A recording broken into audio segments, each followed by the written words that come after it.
Here we are in the morning, about 6:30 in downtown Ferndale. We're continuing our meditation, our pondering, our thinking about a very short verse. Matthew 5:13. The first half says that you are the salt of the earth. That's you. You're the salt of the earth. What might that mean? Well, real quickly, yesterday we drove through McDonald's and we ordered and picked up 2 orders of fries. Salted, their normal salted seasoned fries, and then 1 order unsalted. That was a special order. It took a couple extra minutes. We held them up to the camera and we took an informal, imaginative poll, and hands down, which fries do you think were the most popular among viewers? Easily salted fries.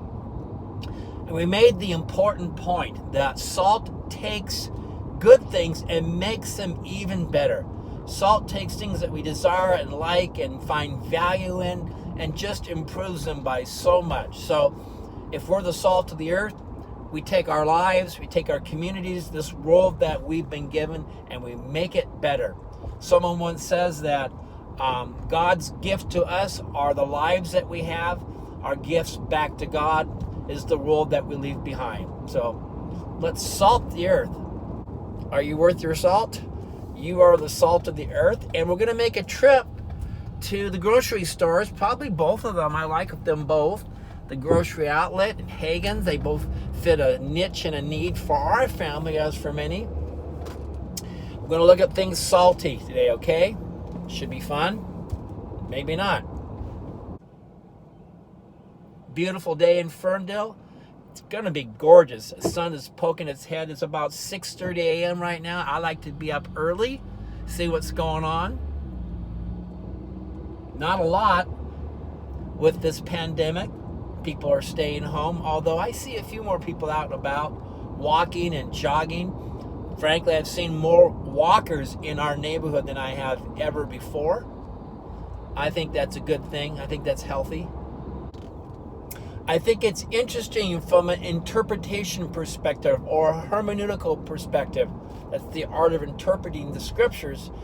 To realize that Jesus gives us these parables, these similes, these metaphors, short figures of speech, and he invites us to explore them. And we do that within the context of the entire revelation of Scripture. So when we take a small verse like you are the salt of the earth, it invites us to probe, to think, to ponder, to be creative sometimes, but always to do it within the context of the broader message of Scripture. And we'll attempt to do that today. I bought a pound of unsalted butter one time. There was only one word to describe what it tasted like. It tasted like...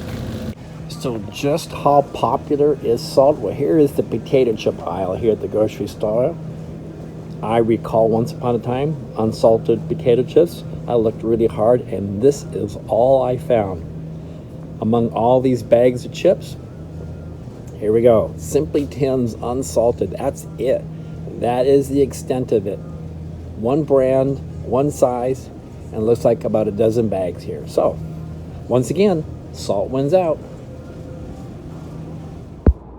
So once again, salt improves things.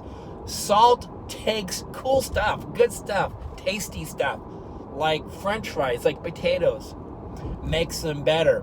We mentioned yesterday that the word salad comes from the word salt because back before the days of refrigeration, they didn't have salad dressings stored in the fridge, but to make the leafy green vegetables that they used for their eating taste better, they salted them, they saladed them.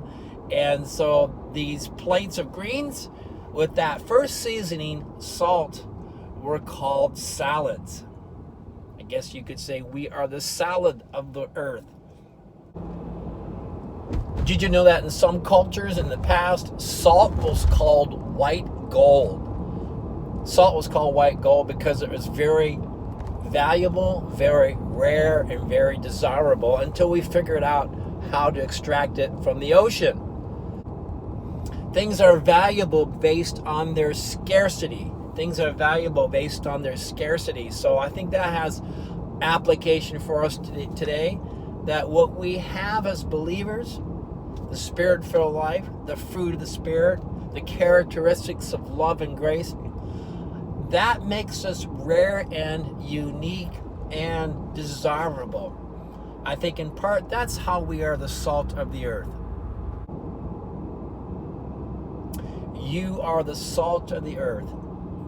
You are to be a flavoring, enhancing influence in our community and society. We are to be those that are appealing. Our message may be difficult for people to understand, but not our character, not our lives, not our integrity, not our love. That should be appealing to people. Salt, just like anything else, we can get too much of a good thing. Doctors will tell us not to take in too much salt. We've all had the misfortune of somebody putting too much salt on our plate, on our entree. I remember one time one of our children was learning how to bake, and they mixed up the ingredients. They mixed up the salt and the sugar measurements. Think about that for a moment. They baked the cake, they frosted it, took a slice, and they quickly realized what went wrong. So there might be application for those of us that are Christians.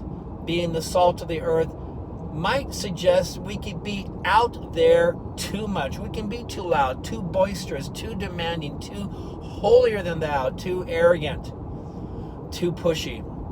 And so I think we need to be careful, wise, judicious when we speak up, and thoughtful and careful, and be careful that we're not spreading too much salt. And so whether you see a shaker of salt, whether it's white or pink, or one of those little paper packets of salt that we see at the restaurants, I hope that you'll remember that you are the salt of the earth.